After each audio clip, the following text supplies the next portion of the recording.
¿Cómo les va?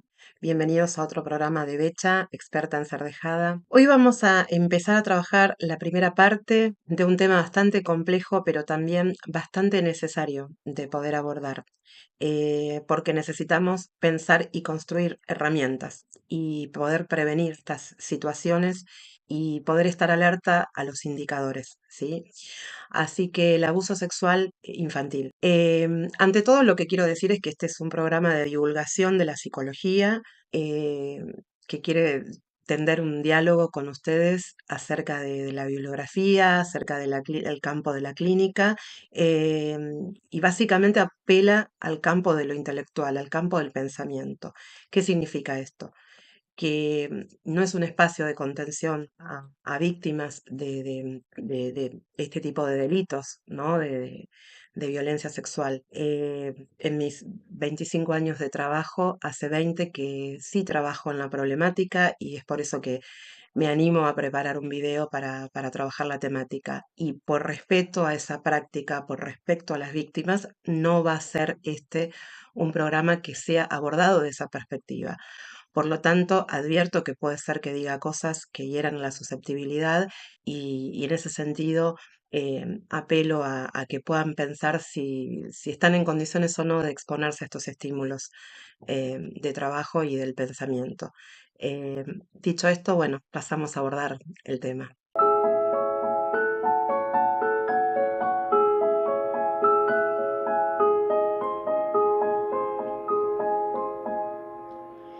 Il fait toujours beau au-dessus des nuages, mais moi si j'étais un oiseau, j'irais danser sous l'orage, je traverserais les nuages comme le fait la lune. Esta es una problemática que no puede ser abordada desde una sola disciplina, porque su armado, su particularidad requiere de poder pensarlo desde distintas dimensiones, ¿no? Este, mm, a ver,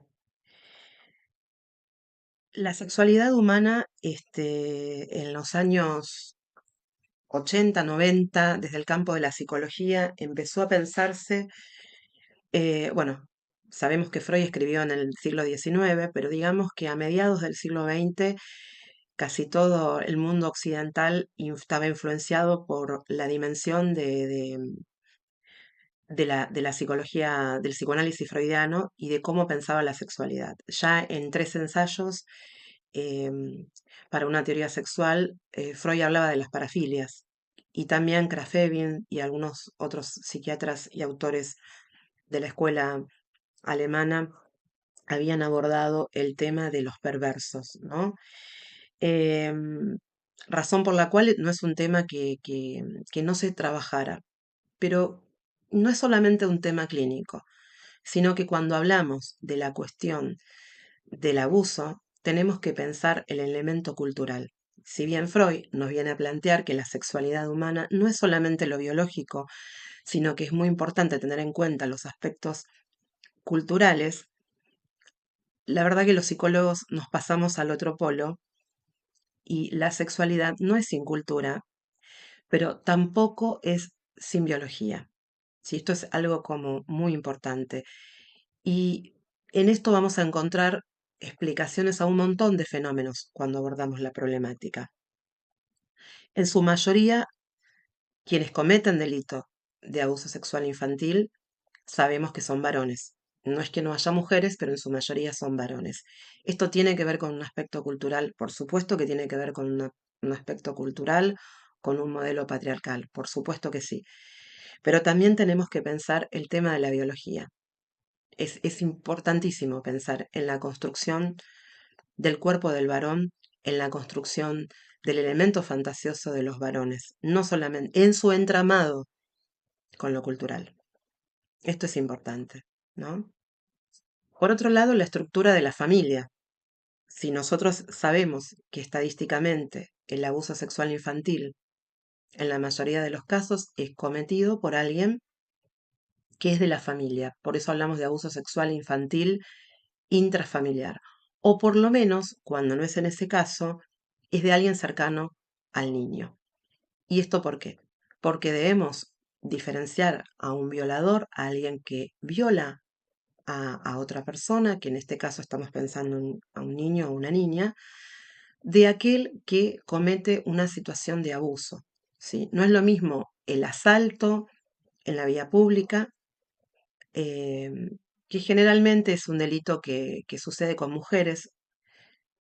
No es que no suceda con niños, pero es bastante minoritario. Generalmente los que cometen delitos de violación o de abuso contra la niñez están en su contexto próximo. Si no son familiares, son personas que tengan acceso al niño, son docentes, son amigos de confianza de la familia. Entonces, no podemos pensar el fenómeno del abuso sexual infantil sin tener en cuenta la dimensión de la constitución de la familia en la modernidad y cómo esto fue modificándose a lo largo de los años, a lo largo de las décadas. ¿Por qué? Porque ahora nosotros tenemos la sensación que hay más situaciones de abuso. Bueno, en realidad lo que hay es más visibilización, lo que hay es más infancias que pueden hablar, que pueden decir que esto les sucede, eh, pero si nosotros nos remitimos a bibliografías, siempre hay relatos de adolescentes o de niños, niñas que han planteado alguna situación con algún adulto, ¿no? Incluso hay que hacer una mea culpa, empezando por Freud, el padre de psicoanálisis. No me voy a ir a ese tema, no, no es motivo del encuentro de hoy, pero no puedo hablar de este tema sin hacer mención a que cuando Dora, el historial de Dora, una paciente con histeria, que él atiende, ella le comenta que el señor K, un amigo de la familia, eh, la había abrazado, la había intentado besar. eh, Freud considera que era una escena fantasiosa, ¿no? De Dora y no estábamos en presencia de un adulto con un adolescente que estaba en una escena con esta persona contra su voluntad. Y Freud en ese sentido, no, por las razones que fueran, no fue empático eh, y no trabajó esa situación. Entonces, cuando uno hoy, con el diario del lunes, lee esa escena, uno dice, esto no fue una fantasía. Y esto fue algo que, digamos, que fue mal abordado en el análisis de Dora. ¿Sí? Esto hay que empezar por ahí para decir que los psicólogos, los psicoanalistas, eh, han también trabajado en esos momentos, han invisibilizado la problemática del abuso sexual infantil. Por supuesto que estoy hablando de otro momento histórico, si no estoy hablando de lo contemporáneo, ¿no? Creo que las prácticas se van revisando, que se van haciendo autocríticas de las prácticas y de los saberes en cuestión. Nadie abusa de una persona de la nada, de la noche a la mañana. Nadie se animaría a hacer eso, ¿sí? Eh, el abusador va construyendo un vínculo de confianza, no solamente con la víctima, sino con todo el entorno, ¿sí?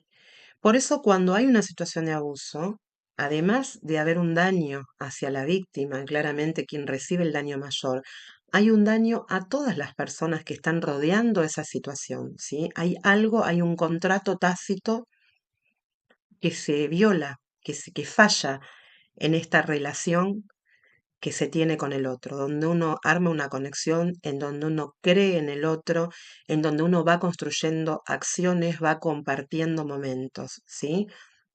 Em, Sin embargo, el abusador va construyendo de a poco un vínculo con cada uno y cada una de los participantes en esta escena donde va a cometer ese delito.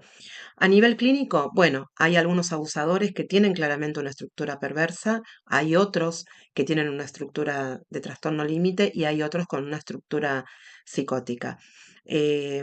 Claramente sí vamos a hablar de un acto donde hay una perversión, donde hay alguien que violenta, que atenta contra el cuerpo, contra la integridad psíquica de un otro que es inocente. ¿Sí? ¿Cómo se hace esto? ¿De qué manera alguien llega a hacer esto? Primero que nada, lo que nosotros vamos a ver es que no hay un registro del otro.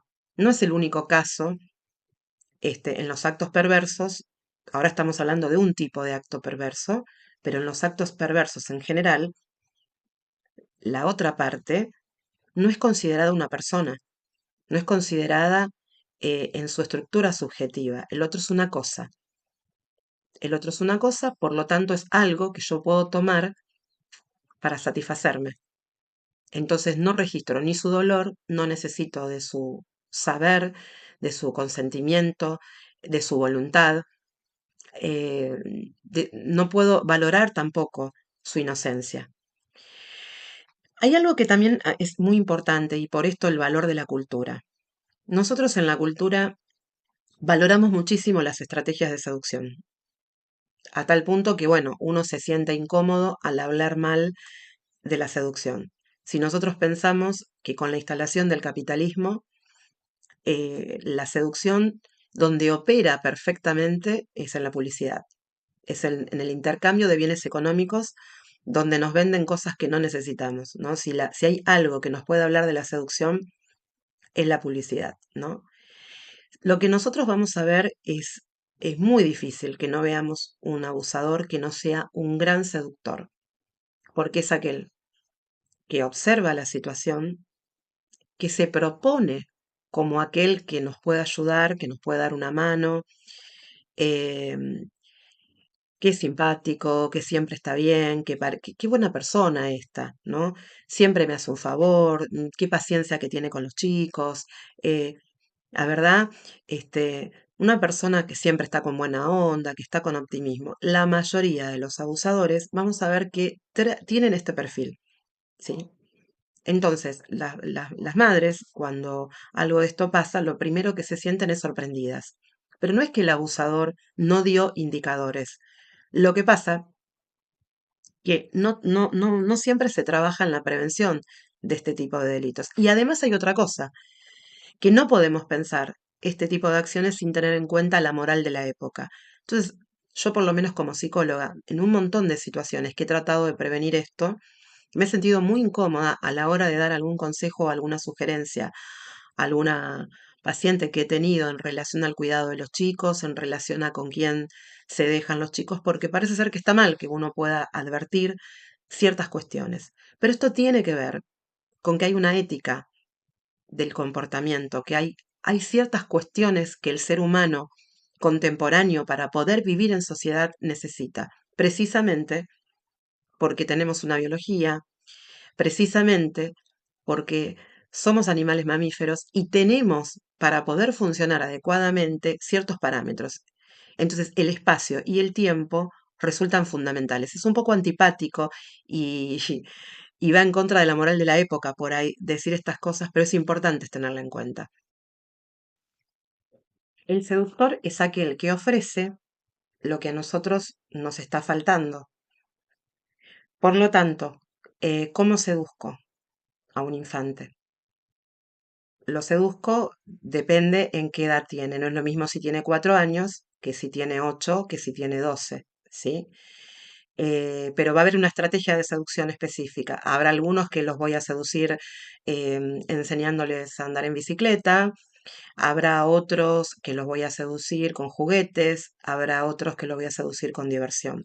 Pero siempre vamos a encontrar este común denominador de pasar un buen momento con una niña, con un niño, sin ser necesariamente alguien que tenga que estar al cuidado de esos niños, ¿sí? Sino que muchas veces el abusador aparece como una figura complementaria, cuando es un amigo, cuando es un tío. eh, a ver, no nos pasemos al otro polo tampoco. ¿Está mal que un tío venga y le enseñe a andar en bicicleta a una niña? No, por supuesto que no está mal eso. Ahora, si nosotros observamos, y les puedo asegurar que yo lo he observado muchísimo, siempre que viene el tío, de 3 horas que está en la casa, 2 horas se la pasa con la sobrina, tratando de que toda su libido vaya allí, sin nada incorrecto en ese momento, pero sino tratando de conformar a la sobrina, de ofrecerle cosas que le gustan. Entonces, cada vez que viene a la casa, hace eso. Bueno, hay ahí en ese dinamismo un desequilibrio que nos debiera llamar la atención. Pero ¿qué es lo que nos pasa? No vamos a estar pensando en eso. Uno está cansado, trabaja durante la semana, este, ser mamá, ser papá es una tarea, compleja, que a veces es desgastante y a veces hay que pensarlo bien, ¿no? Porque uno, en esos momentos que debiera por ahí prestarle atención a los chicos, dice, bueno, la verdad que estoy cansada, que voy a delegar un poco. Y justamente hay alguien ahí que abusa de esa situación, que abusa de esa confianza que le está dando la familia. Y este presunto colaborador, en realidad lo que está haciendo es trazar la estrategia de seducción para tener llegada a la confianza del niño o de la niña y de la familia, ¿no? Entonces va haciendo aproximaciones sucesivas. No es que de una va a cometer el acto abusivo, pero ya sería esa abusiva, esa estrategia de seducción. Digo, tenemos que poder pensarlo de esa manera realmente para poder evitar y estar atentos a este tipo de situaciones. Tenemos sexualidad desde que nacemos. Justamente sabemos que cuando hablamos de un cuerpo con zonas erógenas, con la capacidad de sentir caricias, de poder disfrutar de las caricias, de los besos, de los abrazos. La sexualidad no es solamente la genitalidad, no es solamente el coito ni la penetración, ¿sí? La sexualidad va pasando por diferentes etapas, es lo que le llamamos la psicología, el desarrollo psicosexual infantil, que va desde el autoerotismo, la metamorfosis de la pubertad hasta llegar a la edad adulta. Entonces no es que los niños no tengan una sexualidad, pero no tienen una sexualidad genital. Entonces eso es muy importante tenerlo en cuenta. Jamás una niña o un niño pueden provocar el deseo de un adulto. Cuando hablamos de seducción, cuando hablamos de manipulación, hablamos de abuso porque estamos hablando de un vínculo de poder, donde no estamos en la misma situación. Un adulto claramente tiene una subjetividad diferente, una construcción totalmente distinta a la de un chico con otras necesidades y no podemos plantearnos que es una relación de igual a igual. Por eso estamos hablando de un comportamiento abusivo. ¿Por qué el abuso sexual genera un efecto traumático? Precisamente por este factor de ir envolviendo, de ir seduciendo, de ir manipulando, de ir despertando etapas evolutivas a una edad donde la niña o el niño, y digo la niña y el niño porque hay tanta cantidad de niñas como de varones que son abusados. ¿Sí? Esto también es algo que lo que notamos es que a los varones les cuesta más hablar, les cuesta más decir esto. Yo escucho un abuso por semana y les puedo asegurar que en esos abusos que escucho, yo ya tengo hecha mi propia estadística clínica, fueron cometidos antes de los 11 años, con lo cual estamos hablando de una infancia en donde no puede ser traumático. ¿Por qué? Porque justamente adelantó etapas evolutivas ese abuso. Sobrepasó la capacidad corporal, subjetiva, mental y emocional de la niña o del niño para poder procesar lo que esa experiencia le está dando. Experiencias que generalmente suelen ser además reiteradas y que además el abusador cuando comete ya el acto abusivo, ya está claro, ya sabe, ya tiene garantizado el silencio del niño en ese momento. Porque también lo que vemos es que prácticamente son muy pocos los niños o niñas que dicen lo que les está pasando. La mayoría, y ahí está el efecto traumático también, en silencio, con dolor, con profundo desagrado, vivencia esa situación y calla y teme. Tiene miedo de la situación, porque el otro ejerce un poder manipulatorio sobre su cuerpo y sobre su psiquismo. Cuando puede hablar y cuando puede liberarse, ha pasado un montón de tiempo. Y ahí se puede producir algo del orden de la sanación a pesar de las secuelas que el abuso deja. Es importante que como adultas y adultos responsables de los chicos y chicas podamos observar, podamos confiar en nuestra intuición, porque más vale prevenir que curar, esto es una cosa obvia, y que también escuchemos a las infancias. Cuando están diciendo, bueno, yo no quiero ir con esta persona, o no tengo ganas de ir a la casa de tal o cual, o de que venga tal o cual, No, esto no es para que empecemos con un interrogatorio inquisidor hacia el infante, no, pero sí a decir, bueno, eh, si no quiere ir, no forcemos o no obliguemos, no preguntemos de manera invasiva, sino que nunca obliguemos a un infante a relacionarse con un adulto, ¿sí? Dejémoslo suceder, estemos atentos al cuerpo. Muchos de los chicos y chicas expresan con algunas cuestiones, por ejemplo, enuresis, un chico que ya había controlado esfínteres, sabemos que empiecen a tener enuresis, o sea, que se hagan pis en la cama o en copresis, cuando ya estaba construido el control de esfínteres, siempre es una respuesta, descartadas las variables biológicas, es una respuesta emocional a algún acontecimiento estresante, que experimenta como estresante. Por supuesto, no significa que en todos los casos vamos a estar en presencia de un abuso sexual, pero sí es una posibilidad. Y eso, sumado a otros factores ambientales, tenemos que tenerlo en cuenta para poder observar, para poder consultar, para poder estar atentos a escuchar y ofrecerle ayuda a nuestro hijo, nuestra hija o nuestro familiar. Esto es un delito. Por lo tanto, es importante que cuando, generalmente mi experiencia es que esto pasa en la adolescencia. En la adolescencia, cuando él o la adolescente eh, pueden hablar, pueden decir, pueden distanciarse de a poquito de ese cuerpo infantil que empieza a producir síntomas y que empieza como a evocar el efecto traumático, incluso cosas que se han olvidado. A ver, hay el olvido, ¿no? Es un mecanismo que tiene el psiquismo para superar los traumas, porque uno a veces le cuesta mucho vivir con situaciones de dolor, mucho más a un infante. Entonces en la adolescencia, cuando se va creciendo, cuando se va dejando ese cuerpo de niña, de niña o de niño, se empiezan a dar las posibilidades para poder enunciar eso que pasa.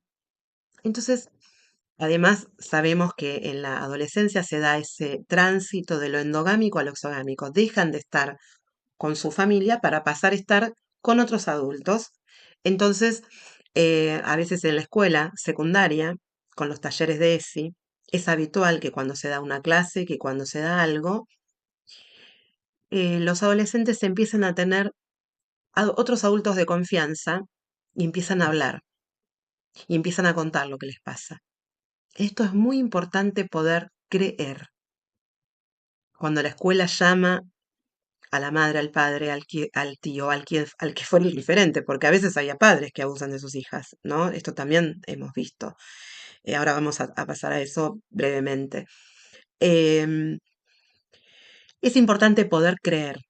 No tenemos que escuchar con lujo de detalles, porque eso es revictimizar al otro. Tenemos que escuchar lo que el otro quiere decir y con lo poco o mucho que el otro quiere decir, poder decir, pensar qué necesita esa persona hoy y tratar de proporcionárselo. ¿Sí? No necesitamos saber las cosas con lujo de detalles, ni para saber ni para denunciar. Pero sí es importante poder hacer las denuncias correspondientes, porque es parte de la protección psíquica que le tenemos que dar. Aún más si ese abusador aún sigue en el círculo íntimo del adolescente, ¿no? Que fue niño. Es muy importante poder contener a la persona en ese momento, ¿no? Lo que vemos es que a veces se producen regresiones. Ese adolescente empieza a mirar, a llorar, a por un momento habitar ese cuerpo maltratado de ese niño, niña. Entonces hay que estar ahí desde la práctica del sostén. A veces escucho en la práctica cotidiana, en uno de mis trabajos como psicóloga educacional, que hay docentes que dicen, yo no estoy preparado para esto. No, no hay que tener la gran preparación, simplemente abrir el corazón, abrir el cuerpo, abrir la escucha a ese otro que por algo te elige para confiar algo este, tan traumático, pero si uno no tuviera un aspecto de sanación que le haya comunicado desde algún lugar al otro, esa confesión no se va a producir. Por eso es importante poder estar atento a animarse a escuchar y a contener. A veces basta con dar la mano, a veces basta con mirar al otro, con hacer silencio y escuchar atentamente, y eso ya es de alivio, porque esa persona pudo hablar a un otro eso que le está pasando y que viene callando desde hace mucho tiempo. En la práctica uno ve muchas situaciones que no debieran ocurrir y que ocurren también por fallas institucionales. Hay mujeres que terminan separadas de sus parejas con un montón de denuncias de violencia de género, con un montón de situaciones donde uno ve cuestiones bastante perversas. Y la justicia obliga a que estas madres respeten un régimen de visitas, aun cuando por ahí los chicos y las chicas dicen yo no quiero ir con mi papá, no quiero eso. Y sin embargo la justicia obliga diciendo que hay impedimento de contacto, que el chico o la chica tiene derechos a verse con el otro familiar, con el otro progenitor. Por supuesto que sí, pero si una chica o un chico no está manifestando el deseo de querer verse con la otra parte, no hay que forzar eso en nombre de ningún derecho, porque los derechos se ejercen. Y si por alguna razón ese chico o esa chica no quiere verse con un otro, algo hay. No es necesario que sea un abusador. Basta con que la haya trompeado la madre, con que uno diga, bueno, yo acá me connota algo del orden de la violencia, y por ahí quiero ponerle una pausa a este vínculo. Y eso es muy importante tenerlo en cuenta, porque a veces en esa violencia se pueden prevenir otras violencias que pueden venir sobre el cuerpo de las hijas o de los hijos, que por ahí cuando estaban todos juntos no se había expresado. Eso también lo he visto muchísimo. Y si la justicia hubiera escuchado a las madres, si hubiera escuchado a los chicos, se hubieran evitado forzar, ¿sí? Visitas que en realidad no eran provechosas para los infantes. Y que además no solamente no eran provechosas, sino que resultaron lesivas, donde hubo un adulto que no ejerce su función, que no protege, ¿sí? Y del cual es muy difícil prevenirse, porque justamente uno tiende a pensar que un padre biológico no va a abusar de sus hijos. Pero ahí volvemos otra vez. Biológicamente uno diría, ¿por qué no? Porque la prohibición del incesto es un elemento cultural, no es un tema biológico. Justamente, nosotros cuando vemos los animales, uno a veces le dice al gato o al perro, no, que es tu mamá, no, que es tu hermana. El perro, cuando tiene el deseo, cuando tiene el instinto, va hacia eso. El animal humano tiene cultura. Entonces, la cultura, esto lo trabaja muy bien Freud en el malestar en la cultura, en Totem y Tabú. Para poder vivir en cultura tenemos que hacer renuncias pulsionales. Esto es lo que posibilita que nosotros podamos vivir en la cultura. Entonces, no hay algo ahí en la biología que impida, es el elemento cultural. Y para eso tenemos que tener ciertos ritos, porque somos seres culturales. Nuestra constitución familiar está dada porque vivimos en una sociedad, porque pertenecemos a una cultura. Una cultura con valores que, por supuesto, están en transición. Pienso que hay algo que es importantísimo, que es la delimitación de los espacios. Cada vez que haya un adulto que está con niños, niñas o adolescentes y grupos de adolescentes o de niños, tiene que estar muy justificada y muy encuadrada cuál es su presencia allí, ¿sí? Porque es ese encuadre el que va a dar la posibilidad de una coexistencia, de una convivencia entre adultos y chicos como protector del abuso sexual infantil, ¿sí? Es decir, si yo soy madre, bueno, ¿qué características tendría que tener más o menos una madre o un padre? ¿Qué encuadre tendría que tener ese rol para poder ser respetuoso? Digo, nosotras como madres, y esto no significa que no haya abusos de bebés. Desgraciadamente también nosotros nos encontramos con ese tipo de perversiones, ¿sí? Nos encontramos con un montón de situaciones en el campo de la clínica. Pero el cuerpo de un niño, de un bebé, ¿cómo tocamos ese cuerpo? Ese cuerpo lo tocamos a partir del cuidado. y de un cuidado que tiene que ir siendo progresivamente respetuoso y progresivamente distante. En la medida que ese cuerpo se va independizando y va cobrando autonomía para autosatisfacer sus propias necesidades, nosotros nos vamos alejando de tocar ese cuerpo. ¿Por qué? Porque esa manera, si no de tocar el cuerpo, cuando ya no es necesario, sería invadirlo, sería abusiva, sin llegar a un abuso sexual. Pero hay muchas formas de generar un avasallamiento sobre el cuerpo del otro. Eso también es importante como a tenerlo en cuenta para no caer en situaciones de avasallamiento al cuerpo de los infantes, porque por ahí se empieza, ¿sí? Lamentablemente, en situaciones institucionales, a veces también dejamos a nuestros hijos en algún club, en la escuela misma, y hemos visto que hay adultos que tienen un rol, ¿no? Y no lo cumplen, y hay situaciones de profesores que han abusado de los chicos, eso vemos un montón, ya sean en la escuela primaria o en la escuela secundaria, pero siempre se da señales. A veces eso se nos hace como difícil poder prevenirlo, pero señales da. Recuerdo, bueno, tendría un montón de lamentables anécdotas para contar, pero recuerdo el caso de un docente en una escuela secundaria pública, eh, muy bien conceptuado en la escuela. Un profesor con estudios universitarios, investigador. Este, yo trabajaba en un departamento de orientación escolar con un compañero, y este docente era un docente que tenía un alto porcentaje de alumnos desaprobados. Entonces, bueno, cuando hay alumnos que están desaprobados, el departamento de orientación escolar, el rol del asesor pedagógico, por ejemplo, bueno, se reúne con los docentes y pregunta, bueno, ¿qué pasa que en esta materia hay un alto nivel de desaprobados? Fíjense ustedes que no estoy hablando de una inconducta de un docente que se acerca por demás a los estudiantes. Estoy hablando del rendimiento académico, ¿no?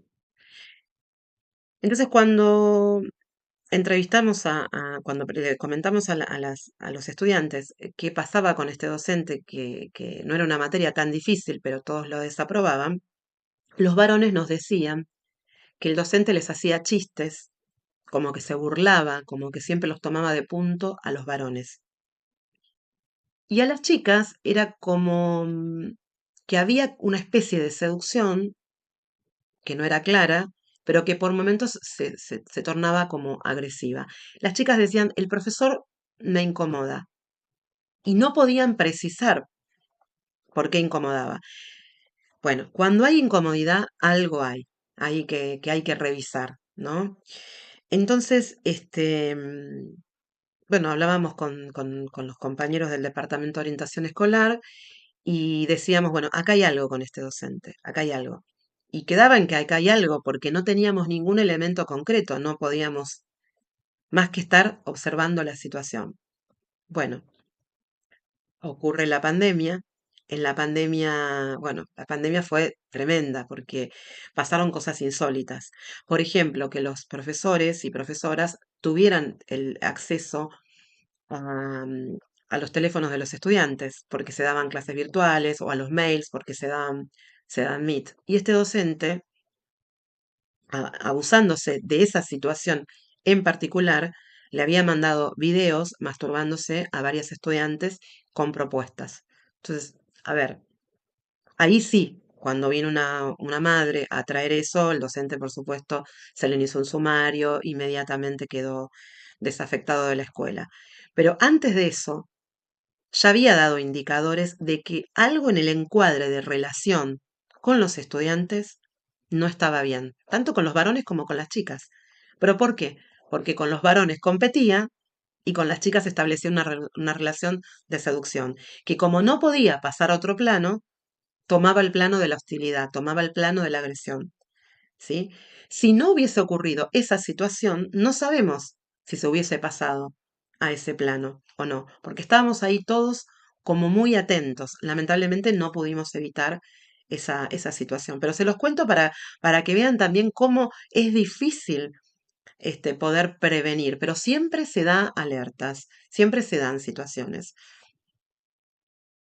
Creo que en marcos institucionales la mejor manera de prevenir es que las conducciones y los departamentos de orientación estén muy atentos a los encuadres de rol. Y en esto la verdad que prefiero pecar de moralista o de extrema. No sé, una vez un docente varón me comenta que las alumnas le habían llevado una torta y le habían festejado el cumpleaños, ¿no? Entonces, el docente estaba como muy, muy contento. Entonces, yo le digo, pero ¿cómo sabían que era tu cumpleaños? ¿Lo adivinaron? No, yo se los conté. Bueno, a ver, ustedes me podrán decir, bueno, pero Becha, qué exagerada que sos, estás hablando de que no puede ser que no puedan compartir eso. Por algo siempre se empieza.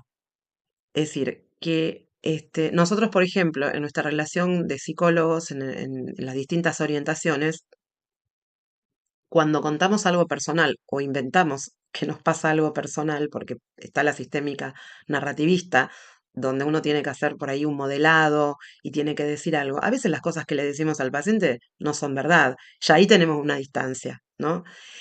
Tiene que tener un propósito, tiene que tener un objetivo, eso que estamos diciendo. Pero en las generales de la ley no contamos nuestras cosas personales o por necesidad nuestra, porque estaríamos siendo abusivos, porque estaríamos saliendo de nuestro encuadre de rol, ¿sí? Eso debiera estar muy justificado en pos de un objetivo terapéutico, ¿sí? Entonces, si nosotros no tenemos quien nos haga una torta, quien nos festeje un cumpleaños, no tendría por qué ser eso hecho con las estudiantes. Sí podría ser en la sala de profesores. Sí estaría bien que ese adulto con otros adultos diga, tal día va a ser mi cumpleaños, bueno, algún docente le traiga la torta de cumpleaños. ¿Hay algo malo en eso? No es que hay algo malo en esto que yo estoy diciendo o que me estoy yendo a un extremo. Lo que estoy diciendo es que hay algo que está fuera de encuadre, ¿no? Que es estar hablando de algo personal y que es estar poniendo en juego en una escena educativa algo informal, que a priori no tiene nada malo, pero que quiebra los vínculos formales y todo lo que quiebre los vínculos formales puede disparar para cualquier lado. Entonces, en eso, yo creo que está la prevención. Si uno no piensa que algo pudiera pasar, no va a establecer estrategias de prevención. Y es así como se va avanzando hacia otro plano, como muy de a poco. Entonces, en eso por ahí un poco creo que hay que ser un poco más extremos, ¿no? Hay que delimitar los espacios y hay que delimitar los encuadres. Sobre todo en la adolescencia, ¿no? Es importante esto de extremar los encuadres, porque la sexualidad va pasando por diferentes etapas y no le vamos a negar la sexualidad al cuerpo infantil ni al cuerpo del adolescente. Por supuesto que hay sexualidad, pero es una sexualidad con necesidades radicalmente diferentes a las necesidades del adulto. Entonces, si el adulto pasa a ese plano, lo que está haciendo es manipular al otro. Por eso es importante, aún más en la adolescencia, cuando nos acerquemos a ellos, es hacerlo desde un encuadre. ¿Cuál es mi encuadre? Soy tía, soy mamá, soy profesora, soy vecina. ¿Cuál es mi encuadre? ¿Desde qué lugar me relaciono? ¿Qué acciones corresponden a este rol?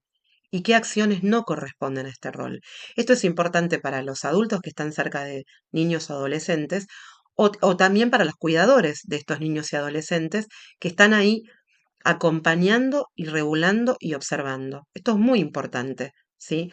Por ejemplo, cuando a veces dejamos que nuestros hijos vayan a dormir a casas de sus compañeros. Es importante que nosotros conozcamos a esas familias y que sepamos por quiénes está compuesta esa familia y que de un chico o una chica no vaya a dormir a la casa de otro sin haber compartido otro tipo de cosas y decir, bueno, cuando vos, y preguntar, bueno, cuando vos estás jugando con tal en la Play o en una tablet, ¿qué está haciendo el otro adulto ahí? ¿Qué hacen? ¿Cómo están? Digo, otra vez, nadie de una se acerca a un adolescente o a un niño a violarlo o a abusarlo, sino que se van tramando interacciones. Entonces tenemos que estar atentos a esos tramos. Voy a hablar de un caso bastante conocido por todos. Ahora hay un documental en Netflix y salió la película de Michael Jackson de su biografía. Por supuesto que soy fanática de Michael Jackson, por supuesto que me parece un artista extraordinario, creo que todos y todas estamos de acuerdo en eso, ¿no? Me parece muy interesante la película. En la película, en esta biopic, lo que va a narrar un poco es la historia, su relación con su madre y con su padre. Es importantísimo para entender un montón de cosas de este Michael adolescente y de este Michael adulto, ¿no? La película deja una puerta abierta. No sé si la han visto, pero si no la han visto, traten de verla porque a mí por lo menos me dejó abierta una duda. Sabemos todos que él lo ha dicho, que su papá le pegaba muchísimo, lo obligaba a trabajar, prácticamente no tenía infancia en ese sentido. Lo que no, lo que deja la puerta abierta es que hay una escena donde él ya es grande y la madre le dice, no vamos a hablar de eso, pero perdóname porque yo no te pude proteger de eso. A mí me deja la duda de si este padre no abusaría sexualmente de él, porque todo el tiempo la película muestra al padre con el cinto, a la madre, digamos, tratando de protegerlo de que él no le pegue, este, pero habría algo que la madre no pudo protegerlo, algo que se nombra con eso. Por lo menos a mí me dejó la puerta abierta de la posibilidad de que él haya sido abusado sexualmente por su padre. Un padre que sin abuso sexual ya era bastante abusivo sobre todos sus hijos y particularmente sobre este que era muy talentoso. Otra vez, ¿qué característica aparece en este padre de Michael Jackson? Lo que aparece es un padre dispuesto a satisfacer sus necesidades y no las necesidades de sus hijos. No aparece como un padre cuidador, como un padre proveedor, protector. No, aparece como el padre de la orden primitiva, ¿no? Un padre que se sirve de sus hijos, del talento, del trabajo de sus hijos, que lo tienen que mantener a él, que tienen que cumplir sus deseos, reparar sus frustraciones. ¿Sí? Por eso digo, detrás del abuso sexual hay otros abusos que se montan. No es solamente el abuso sexual. Diríamos que es un abuso de reparación narcisística, de algo que no quedó resuelto y que hay un otro que encima es un otro indefenso ante ese adulto que es el que tiene que ir a repararlo. Es un común denominador que yo veo siempre también en todos los casos. ¿Qué pasa con Michael Jackson en la adultez? Bueno, yo no me voy a meter en la controversia de si abusó o no abusó de chicos, porque bueno, o sea, no tenemos las pruebas de eso, pero sí hay un montón de indicadores y elementos otra vez, de desencuadres, ¿no? Él tenía características muy particulares, no es mi paciente, no puedo hablar. Lo que vemos es que era una persona que le habían quedado asignaturas pendientes por esto de no vivir su infancia. Muchos no han vivido su infancia por A, por B o por C y no tienen la posibilidad de construirse un Neverland, aunque algunos pudieran tener con qué inclusive querer revivir algo de lo que se hacía en la infancia. Sin embargo, a él su psiquismo le dio para eso, ¿no? En una entrevista que él hace con una periodista, con Oprah, ¿no? En un momento él dice, y a confesión de parte, relevo de pruebas, que duerme con los chicos en su cama, que le gusta llevarse chicos a su cama, acostarlos, arroparlos, porque le parece como que es un acto superhumano, ¿no? Bueno, lo que viene después, diría que, por supuesto que importa, y no estoy diciendo que no, pero a mí me alcanza con eso para decir eso no corresponde, y ninguna madre debiera permitirlo.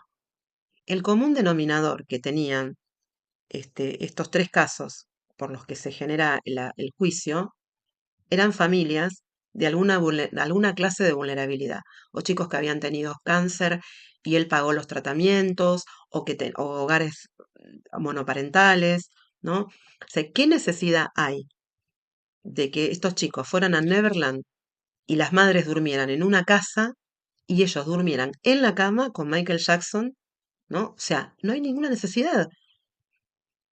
Entonces, ya eso es algo, otra vez, que no respeta el encuadre de qué está haciendo ese adulto con esos infantes.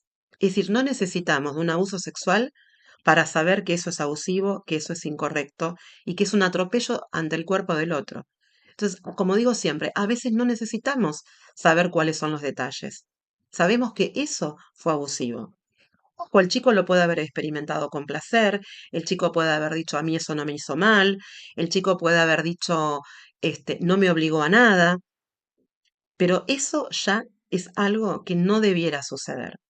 Porque más allá de que el chico va porque está tratando de satisfacer algo que él quiere o ella quiere, como no sé, ir a la montaña rusa, conocer a su ídolo, escuchar sus canciones, la pregunta es, ¿qué está satisfaciendo el adulto con eso? Amén de que si vemos el documental donde aparece el tema de los juicios, se le había secuestrado material pornográfico donde había chicos desnudos, ¿sí? Y donde los chicos que narraban decían que él le había mostrado ese material fue el que se encontró en los allanamientos, aunque después él en el juicio por jurados fue declarado inocente, pero indicios había. Entonces, me parece como que otra vez, vuelvo que la mejor protección y prevención es el respeto por los encuadres de roles cuando nos encontramos con los infantes o con los adolescentes. No hay otra opción y no hay otra posibilidad. Este es el primer programa en donde vamos a abordar este tema y bueno, vamos a trabajar las distintas aristas que esto puede ir tomando. Les mando un saludo y bueno, los leo y seguimos reflexionando y aprendiendo juntos. Saludos para todas y todos.